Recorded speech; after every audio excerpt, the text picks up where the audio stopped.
Hello बच्चों, मैं स्मिता बिजलवान स्वागत करती हूँ आपका आईसीटी वर्चुअल क्लासरूम में। आशा करती हूँ आप सभी स्वस्थ होंगे और अच्छे से अपनी पढ़ाई कर रहे होंगे। बच्चों, हम पढ़ने जा रहे हैं क्लास 8 की साइंस। हमारा समर कैंप चल रहा था और हम कुछ एडिशनल टॉपिक, कुछ इंपॉर्टेंट टॉपिक यहाँ पर डिस्कस कर रहे थे, जो कि था मेटल्स एंड नॉन मेटल्स। तो लास्ट लेक्चर में हमने मेटल्स की कुछ प्रॉपर्टीज के बारे में बात की थी कि मेटल्स कि क्या क्या प्रॉपर्टी हमने डिस्कस की थी, उसको एक बार रिवाइज कर लेते हैं, फिर चैप्टर को आगे कंटिन्यू करेंगे। तो हमने बात की मेटल्स की प्रॉपर्टीज के बारे में। अब कौन कौन सी प्रॉपर्टी हमने डिस्कस की मेटल की? सबसे पहले हमने मेटल की ये प्रॉपर्टी डिस्कस की कि मेटल होते हैं हार्ड। ठीक है, रूम टेम्परेचर पर मेटल क्या होते हैं? हार्ड होते हैं। ठीक है, रूम टेम्परेचर पर कहीं या नॉर्मली मेटल्स हार्ड होते हैं, लेकिन हमें एक्सेप्शनल केसेस में देखने को मिलते हैं, जैसे कि सोडियम या पोटेशियम जैसे मेटल जो कि सॉफ्ट होते हैं। ठीक है, सोडियम पोटेशियम जैसे मेटल्स जो कि कैसे होते हैं? सॉफ्ट होते हैं। ठीक है, ये एक्सेप्शनल केस है। बाकी सारे मेटल, जैसे हम आयरन की बात करें, आयरन का सिंबल होता है Fe।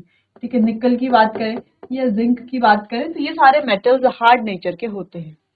नेक्स्ट प्रॉपर्टी हमने पढ़ी कि मेटल रूम टेम्परेचर पर सॉलिड स्टेट में पाए जाते हैं। कैसे पाए जाते हैं? सॉलिड स्टेट, यानी कि ठोस अवस्था में पाए जाते हैं। आपने अक्सर देखा है, जैसे आपने कोई गोल्ड की चेन पहनी हो, सिल्वर की चेन पहनी हो, या आपने कोई मेटल देखा हो, मेटल की रॉड देखी हो, तो जनरली रूम टेम्परेचर पर वो ठोस अवस्था में पाए जाते हैं। लेकिन कुछ मेटल ऐसे हैं, जैसे कि अगर हम बात करें मर्क्यूरी की, ठीक है, Ag, मरकरी को Ag इसका सिंबल होता है, ठीक है, या मर्क्यूरी लिख सकते हैं। तो मर्क्यूरी की बात करें तो ये रूम टेम्परेचर पर लिक्विड स्टेट में पाया जाता है। ठीक है, फिर नेक्स्ट प्रॉपर्टी की बात की हमने कि मेटल्स क्या होते हैं? Good conductor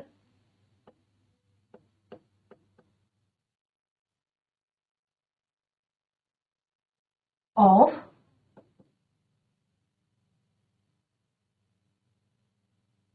heat and electricity, यानी कि ये हीट और इलेक्ट्रिसिटी के गुड कंडक्टर होते हैं। ये इलेक्ट्रिसिटी कंडक्ट कराते हैं, इसलिए जो वायर्स होती है वो मेटल की बनी हुई होती है इलेक्ट्रिसिटी कंडक्ट कराने के लिए, और ये हीट भी कंडक्ट करते हैं। इसीलिए जो हमारे बर्तन होते हैं, यूटेंसिल्स या वेसल्स जिसमें हम खाना पकाते हैं, उसके जो साइड के जो पकड़ने के लिए जो हम कह सकते हैं हैंगर होता है, या साइड से जिसको पकड़ के हम उठाते हैं ना किसी भी वेसल को, वो जब हम खाना बनाने वाला बर्तन है उसका, वो मेटल का नहीं बना हुआ होता, किसी नॉन मेटल का बना हुआ होता है। ठीक है, ऐसा क्यों? क्योंकि मेटल हीट कंडक्ट करवाते हैं, और अगर वो हीट कंडक्ट करवाएंगे तो पूरा मेटल क्या होगा? गर्म होगा, जिससे उसे पकड़ने में क्या होगी? आसानी नहीं होगी। ठीक है, इसके अलावा और भी एग्जाम्पल आप देख सकते हैं।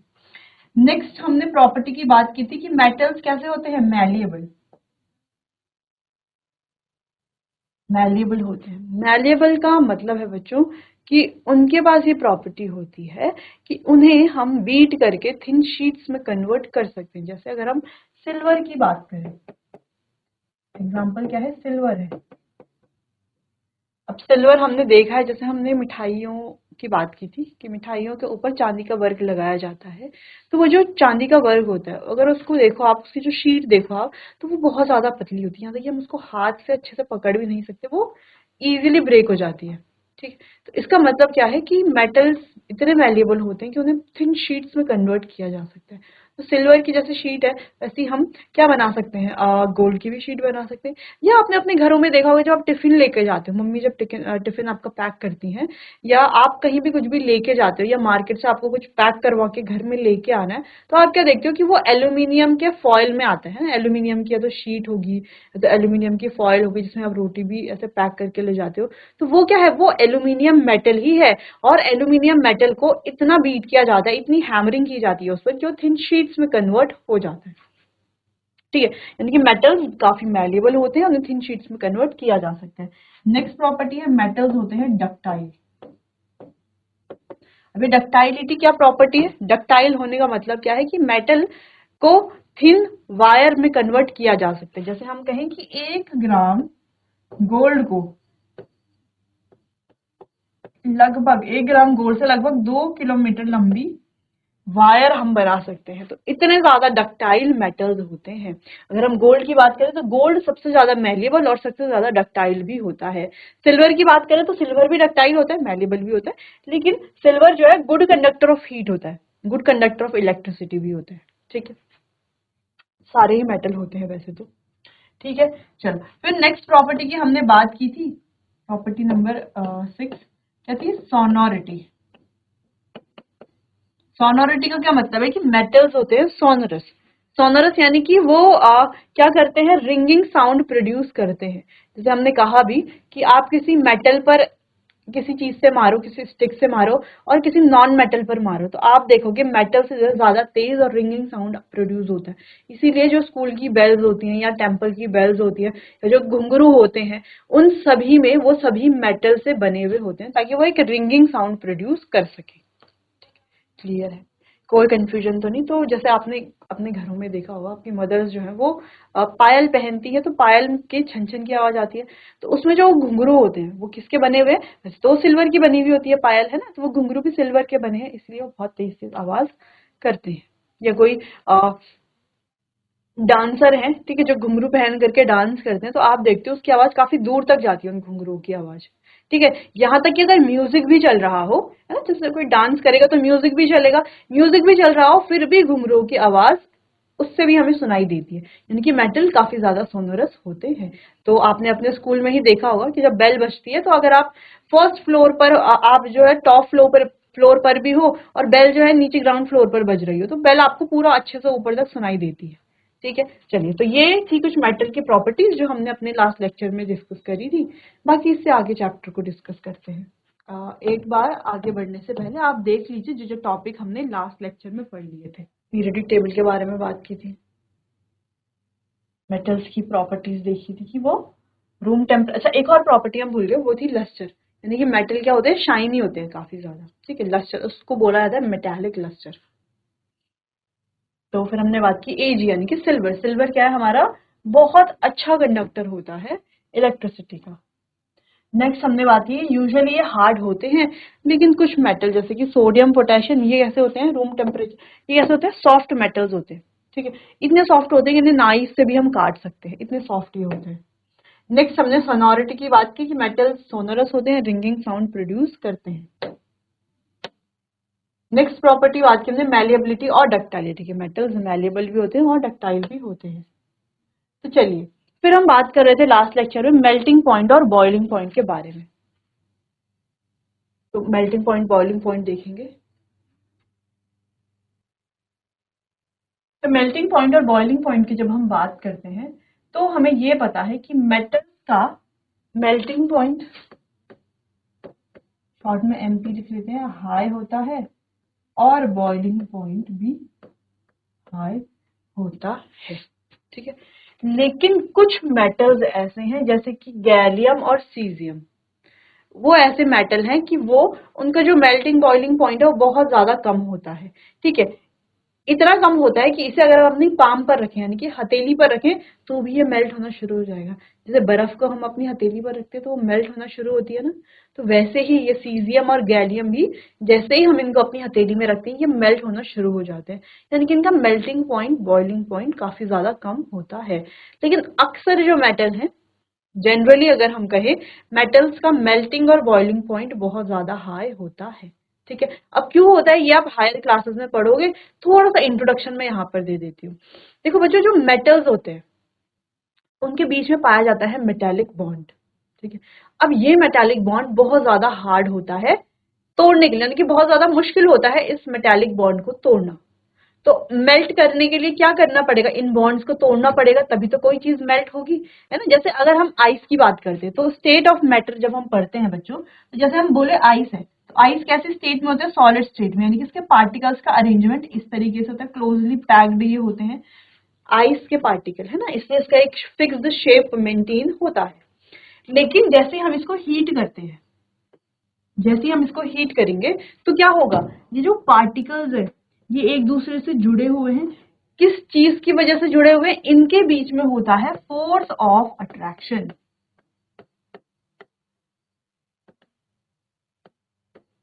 ये आप हायर क्लासेस में पढ़ेंगे, बस ऐसे जनरली आप देख लीजिए एक बार, थोड़ा बहुत आपको समझ में आएगा। तो ये जो पार्टिकल्स हैं ये एक दूसरे से जुड़े हुए हैं, क्यों? क्योंकि इनके बीच में है फोर्स ऑफ अट्रैक्शन। ठीक है, जैसे हम मान लीजिए ये उंगलियां हमारी पांचों, इनको अगर हम ऐसे कर लेते हैं और ऐसे खोल नहीं पा रहे, यानी कि हमने इनको बहुत टाइटली क्या करके रखा हुआ है, क्लोज करके रखा हुआ है, यानी कि इनके बीच में जो अट्रैक्शन है वो बहुत ज्यादा हाई है, इस वजह से ये ऐसे जुड़े हुए हैं। वरना हम इसे खींच करके कर सकते हैं क्या अलग, हाँ, लेकिन कब कर पा रहे हैं? जब हमें बहुत ज्यादा फोर्स लगाना पड़ रहा है तब जा करके कर पा रहे हैं ऐसे अलग इनको, वरना ये बहुत टाइटली हम ऐसे खींच नहीं पा रहे हैं, बहुत ज्यादा फोर्स लगानी पड़ रही है। तो वैसे ही किसी भी सॉलिड के पार्टिकल्स इस तरीके से क्या होते हैं, जुड़े हुए होते हैं, और जिस तरीके से वो जुड़े हुए होते हैं उसे बोला जाता है फोर्स ऑफ अट्रैक्शन, यानी कि एक दूसरे से क्या होते हैं, अट्रैक्ट होते हैं। ठीक है, तो जब हम इसे हीट करते हैं तो हीट करने से क्या होता है, इनकी काइनेटिक एनर्जी बढ़ने लगती है। अब काइनेटिक एनर्जी क्या होती है, काफी सारी नए नए टर्म्स यहाँ पर आ रहे हैं। तो काइनेटिक एनर्जी होती है बच्चों मूव करने की एनर्जी। कोई भी चीज अगर मूव कर रही है यानी कि उसमें काइनेटिक एनर्जी, आप भी मूव करोगे तो काइनेटिक एनर्जी है आप में। हम इसे फेंक रहे हैं यहाँ से वहां, ठीक है, तो ये मूव कर रहा है तो हमने इसको काइनेटिक एनर्जी दी है, काइनेटिक एनर्जी से ये मूव कर रहा है। तो काइनेटिक एनर्जी सिंपल समझ सकते हैं कि मूव करने की जो एनर्जी होती है उसी को काइनेटिक एनर्जी कहा जाता है। ठीक है, चलो, तो हमने कहा कि जो पार्टिकल्स हैं ये आपस में बहुत ज्यादा अट्रैक्टेड हैं क्योंकि इनके बीच में फोर्स ऑफ अट्रैक्शन है, जिससे टाइटली हेल्ड है एक दूसरे के साथ। ठीक है, तो हमने क्या किया, इसको दी हीट, इस बर्फ के टुकड़ों को, ये आइस है, ठीक है, आइस की बात कर रहे हैं हम, तो इस आइस को हमने दी हीट। अब हीट देने से क्या हुआ, इसके पार्टिकल्स के बीच में जो फोर्स ऑफ अट्रैक्शन था, हीट देने से क्या हुआ कि इन पार्टिकल्स की काइनेटिक एनर्जी बढ़ने लगी। ठीक है, जब काइनेटिक एनर्जी बढ़ने लगी यानी कि मूव करने की एनर्जी, अभी तक तो ये टाइटली बाउंड थे तो मूव नहीं कर रहे थे, अब कोई चीज मूव करेगी, जैसे हमने कहा कि टाइटली बाउंड है अभी तो मूव नहीं कर रही, लेकिन अगर हम यहाँ पर क्या करें, कोई हीट दें, आइस का एग्जांपल की बात करें, हीट दे तो ये क्या करेंगे, पार्टिकल मूव करने लगे। जब मूव करने लगेंगे तो क्या हो रहा है, मूव करने से इनके बीच का जो फोर्स ऑफ अट्रैक्शन था जिससे जुड़े हुए थे वो क्या हो रहा है, कम हो रहा है। तो ऐसे ही हीट देने पर इनकी काइनेटिक एनर्जी बढ़ने लगती है, जिस वजह से इनका फोर्स ऑफ अट्रैक्शन है वो कम होने लगता है, वो टूटने लगता है। फोर्स ऑफ अट्रैक्शन टूटने लग रहा है यानी कि इनके बीच में क्या आ रहा है, स्पेस आ रहा है। तो इनके बीच का जो स्पेस है जिसे हम इंटरमॉलिक्यूलर स्पेस कहते हैं,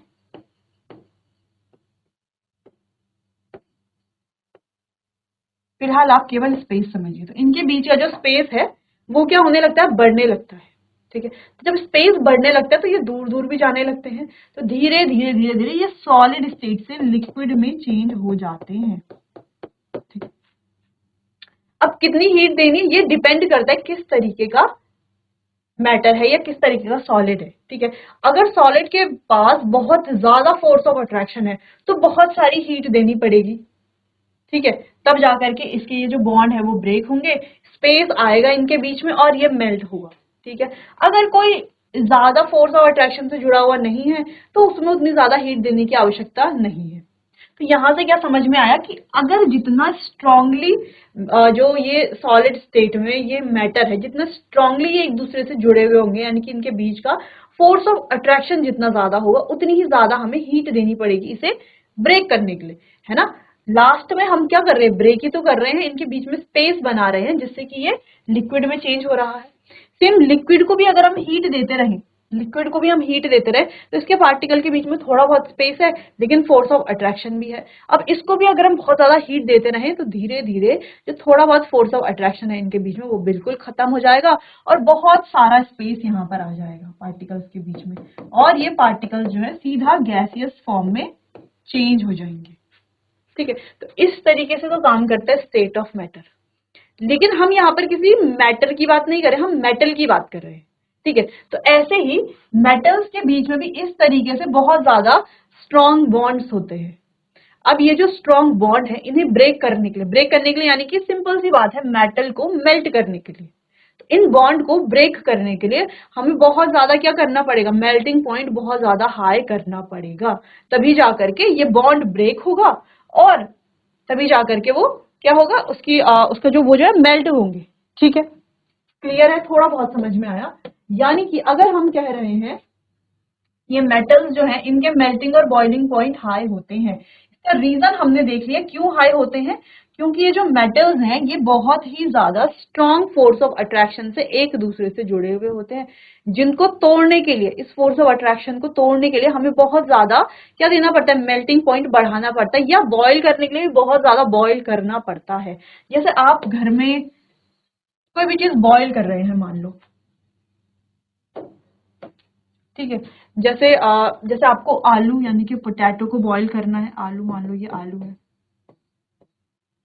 ठीक है, और कोई चीज जो जल्दी बॉईल हो जाती है, जैसे कि आप मान लो पास्ता, ठीक है, पास्ता जल्दी बॉईल हो जाता है, तो आप अगर क्या करोगे, इसको भी उतनी हीट दोगे, इसको भी इतनी हीट दोगे, तो ये तो जल्दी बॉईल हो जाएगा, है ना। तो यानी कि इसका बॉइलिंग पॉइंट कम होगा, बॉइलिंग पॉइंट कहें या हम कहें कि जल्दी बॉईल हो जाएगा, यानी कि इसमें कम हीट देनी पड़ रही है, इसमें हमें ज्यादा हीट देनी पड़ेगी क्योंकि इसको बॉयल होने में टाइम लगेगा, ठीक है। तो ऐसे ही है मेल्टिंग पॉइंट भी और बॉइलिंग पॉइंट भी। तो जिन मेटल्स के बीच की जो मेटालिक बॉन्डिंग है वो स्ट्रांग होती है, उनको बॉयल होने में टाइम लगता है, या हम कहें उसके लिए हमें ज्यादा हाई मेल्टिंग या बॉइलिंग पॉइंट देना पड़ता है।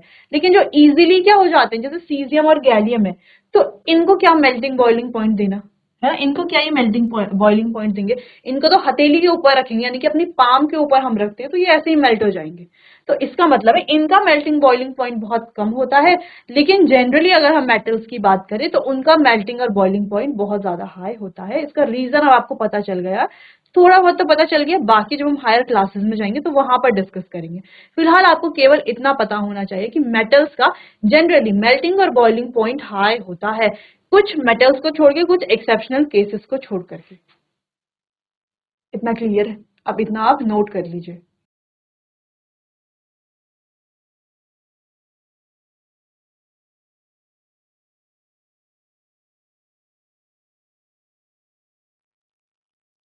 चलिए, तो मेल्टिंग पॉइंट बॉइलिंग पॉइंट के बारे में थोड़ा बहुत समझ में आ गया होगा, आगे बढ़ते हैं। आ गया टेंसाइल स्ट्रेंथ। टेंसाइल स्ट्रेंथ का मतलब है इनके बीच में होती है हाई टेंस, यानी कि मेटल्स में होती है हाई टेंसाइल स्ट्रेंथ। जैसे हमने स्टार्टिंग में बात भी की थी, जो सस्पेंशन ब्रिजेस होते हैं, ठीक है, वो किससे बनाए जाते हैं, सस्पेंशन ब्रिज किससे बनाए जाते हैं, मेटल से ही बनाए जाते हैं। तो वो जो सस्पेंशन ब्रिज होते हैं तो वो मेटल से इसलिए बनाए जाते हैं क्योंकि मेटल्स हाईली टेंसाइल स्ट्रेंथ इनके अंदर होती है। तो आप देख सकते हो कोई भी चीज है, ठीक है, जैसे हम घर भी बनाते हैं तो उसमें भी सरिया लगाते हैं ना, लगाते हैं, बिल्कुल लगाते हैं। क्यों लगाते हैं, क्योंकि वो हाई टेंसाइल स्ट्रेंथ उनकी होती है, इसी वजह से। क्लियर है, तो थोड़ा बहुत समझ में आ गया है कि हाई टेंसाइल स्ट्रेंथ क्या होती है, ठीक। चलो, तो फिजिकल प्रॉपर्टीज हमने यहाँ पर कंप्लीट कर ली हैं मेटल्स की, ठीक है।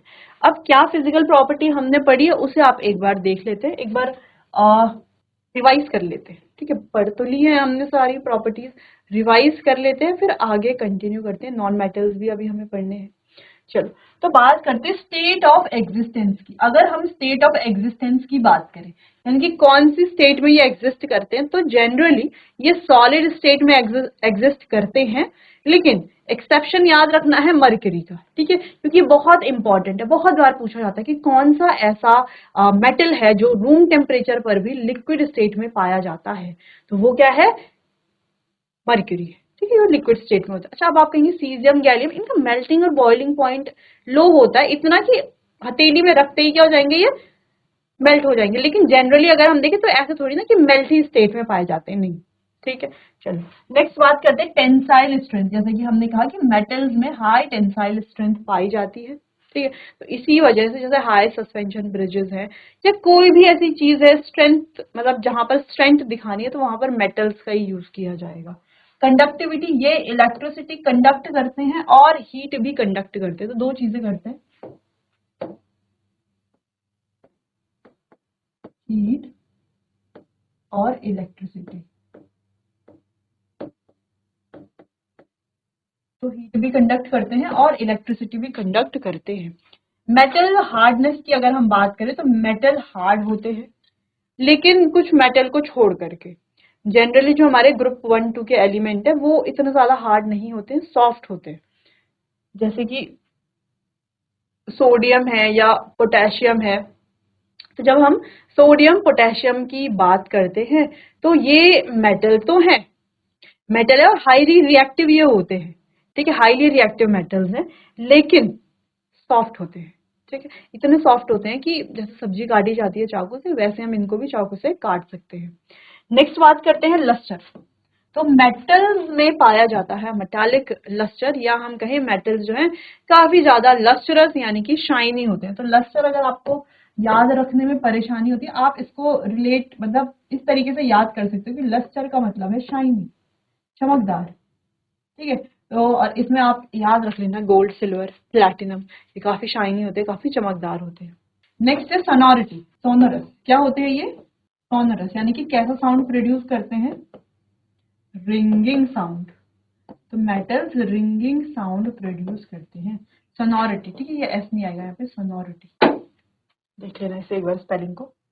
नेक्स्ट है मैलेबिलिटी। मेटल्स क्या होते हैं? मैलिएबल होते हैं। मैलिएबल होने का मतलब है थिन शीट्स में इनको कन्वर्ट किया जा सकता है। जैसे कि हम बात करें, एग्जांपल समझ लें, यहाँ पर एल्यूमिनियम फॉयल है, एल्यूमिनियम फॉयल है, या हमारे पास सिल्वर एजी, ठीक है, सिल्वर की शीट्स है, तो शीट्स फॉयल की तरह होती है जो। नेक्स्ट है डक्टाइलिटी। तो मेटल्स क्या होते हैं? हाईली डक्टाइल होते हैं। जैसे कि हम बात करें कॉपर, जैसे कॉपर है, या एयू यानी कि गोल्ड है, सिल्वर है, ये सारे मेटल कैसे होते हैं? डक्टाइल होते हैं। मेल्टिंग बॉइलिंग पॉइंट की बात करें तो इनका मेल्टिंग और बॉइलिंग पॉइंट होता है हाई, लेकिन सीजियम गैलियम की बात करें तो उनका लो होता है। ठीक है, तो आपको ये तो पढ़ने ही है, ये प्रॉपर्टी तो आप पढ़ ही लोगे, लेकिन साथ में जो एक्सेप्शन केसेस है वो भी ध्यान रखने हैं। तो नॉन मेटल की टेंसाइल स्ट्रेंथ इतनी ज्यादा हाई नहीं होती है।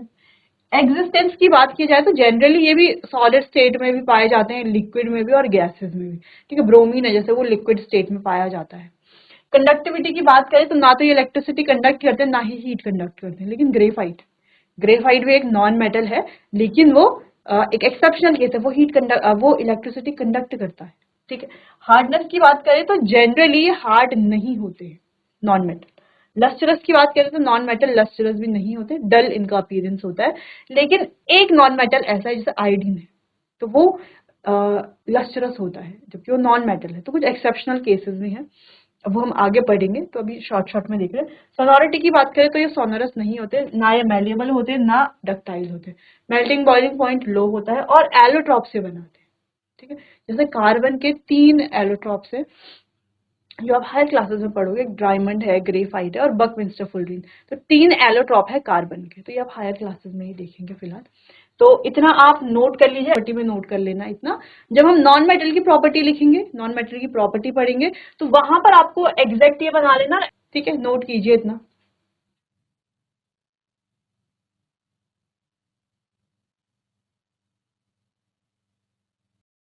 चलिए, तो जैसे हम मेटल की प्रॉपर्टी की बात कर रहे थे, होते हैं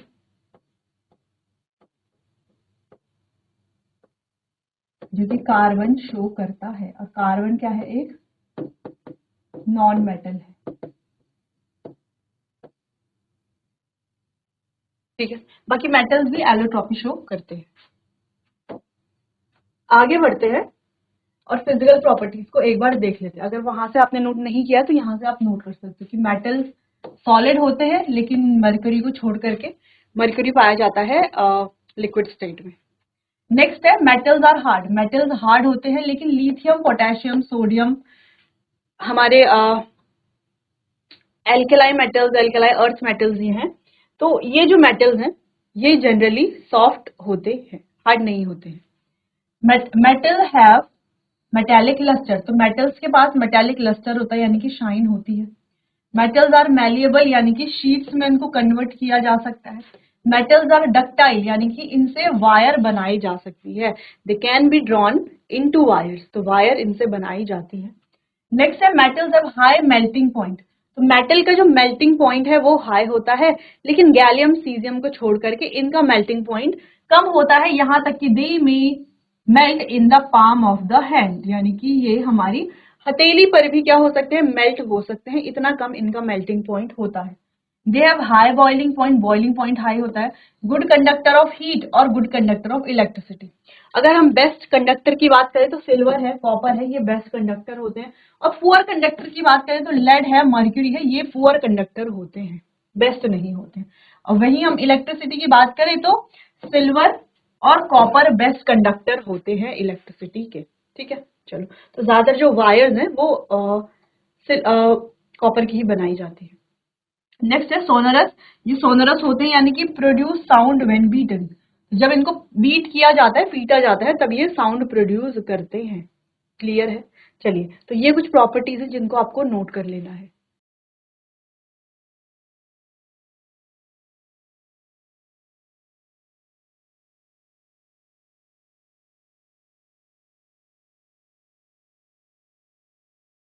चलिए बच्चों, आगे बढ़ते हैं, बात करते हैं नॉन मेटल्स की। ठीक है, non metals have properties opposite to that of metals. Non metals के पास जो प्रॉपर्टीज हैं वो मेटल से अपोजिट होती है। जैसे मेटल लस्ट्रस होते हैं तो नॉन मेटल लस्ट्रस नहीं होते, मेटल डक्टाइल होते हैं तो नॉन मेटल्स डक्टाइल नहीं होते।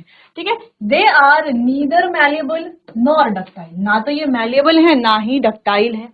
ठीक है, थोड़ा ब्रिटल ये होते हैं। They are bad conductors of heat and electricity. तो हीट और इलेक्ट्रिसिटी के भी ये क्या है, बैड कंडक्टर होते हैं।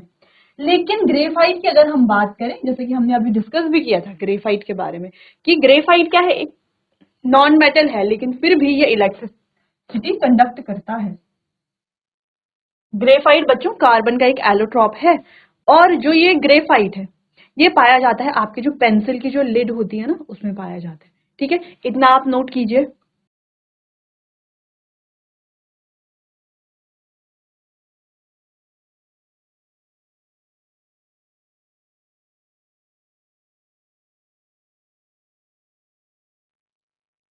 चलिए आगे बढ़ते हैं, नेक्स्ट बात करते हैं कुछ और प्रॉपर्टीज हैं, जैसे नॉन मेटल्स में भी सॉलिड लिक्विड और गैसेस, सॉलिड कार्बन। ठीक है, तो नॉन मेटल्स क्या होते हैं बच्चों, सॉलिड भी हो सकते हैं, लिक्विड भी हो सकते हैं और गैसेस भी हो सकते हैं।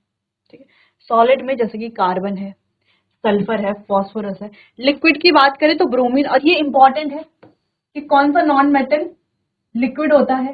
ठीक है, ये एक्सेप्शनल केस भी है। ठीक, तो कौन सा नॉन मेटल, ब्रोमीन होता है। गैसेस की बात करें तो बहुत सारे, ऑक्सीजन है, नाइट्रोजन है, हाइड्रोजन है, तो ये सभी गैसियस स्टेट में होते हैं।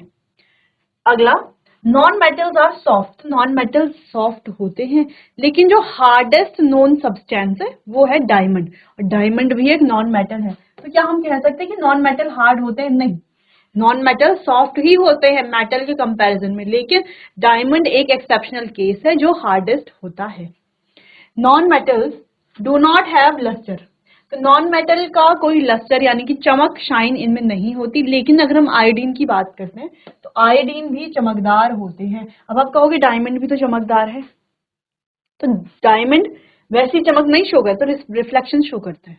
ठीक है, तो फिलहाल यहाँ पर आपको एक्सेप्शनल केस में याद रखना है कि आयोडीन एक ऐसा नॉन मेटल है जो लस्टरस यानी कि शाइनी होता है। जब आप आयोडीन को देखोगे तो आप समझ जाओगे कि ये शाइनी क्यों होता है। ठीक है, अगला नॉन मेटल्स आर नॉन मैल्येबल, और ये नॉन मैल्येबल भी है। तो जो मेटल की प्रॉपर्टी है उसके अपोजिट कर लेंगे नॉन मेटल की प्रॉपर्टी को। तो मेटल और नॉन मेटल में आपको सिर्फ मेटल की प्रॉपर्टी याद रखनी है, नॉन मेटल की तो अपोजिट ही हो जाएगी ना उसकी। जैसे मेटल्स में लस्टर होता है, नॉन मेटल में नहीं होता। ठीक है, लेकिन एक्सेप्शनल केस जहां से क्वेश्चन आता है अक्सर, जहां से आपको पूछा जाएगा, है ना, नॉर्मली कोई नहीं पूछेगा ऐसा कि क्या मेटल सॉलिड होते हैं रूम टेम्परेचर पर। ये तो सबको पता है कि सॉलिड होते हैं। क्वेश्चन आएगा कि कौन सा मेटल सॉलिड नहीं होता रूम टेम्परेचर पर। ठीक है, जैसे जनरली आपसे पूछा जाएगा कि नॉन मेटल, सॉलिड, लिक्विड और गैस होते हैं, कौन सा नॉन मेटल है जो लिक्विड होता है, तो वो ब्रोमीन है। क्वेश्चन ऐसा आएगा कि जो नॉन मेटल हैं उनमें वो लस्टरस नहीं होते हैं, लेकिन कौन सा ऐसा नॉन मेटल है जो लस्टरस होता है। इस तरह से पूछा जाएगा हमेशा। ठीक है, ऐसा कोई नहीं पूछेगा कि नॉन मेटल लस्टरस होते हैं या नहीं होते। सबको पता है नॉन मेटल लस्टरस नहीं होते, लेकिन आयोडीन ऐसा नॉन मेटल है जो लस्टरस होता है। ठीक है, जिसमें चमक होती है, एक शाइन होती है। क्लियर है? नोट कीजिए इतना।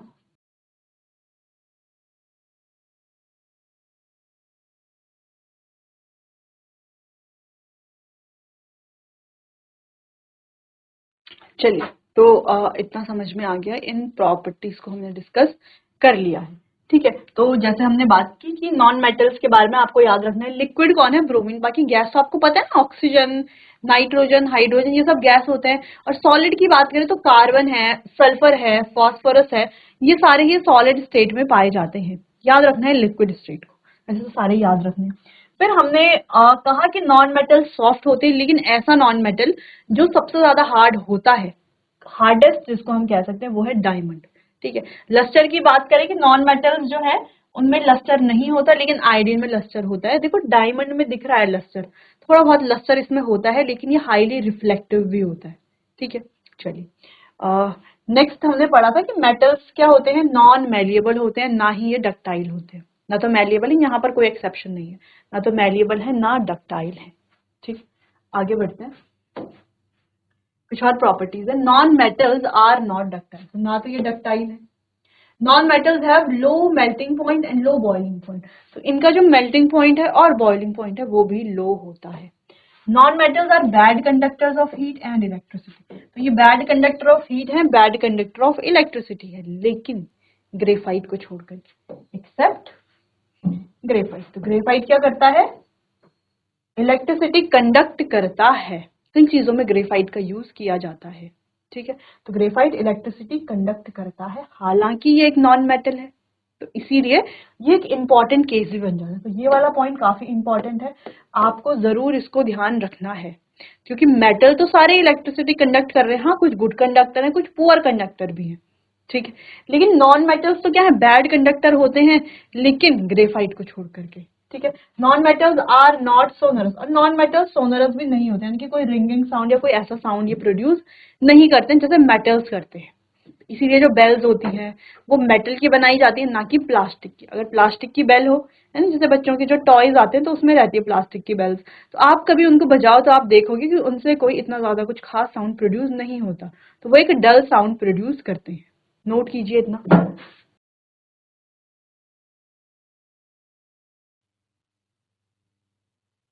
तो चलिए बच्चों, आज के लिए बस इतना ही, बाकी इसी को कंटिन्यू करेंगे हम अपने आने वाले अगले सेशन में।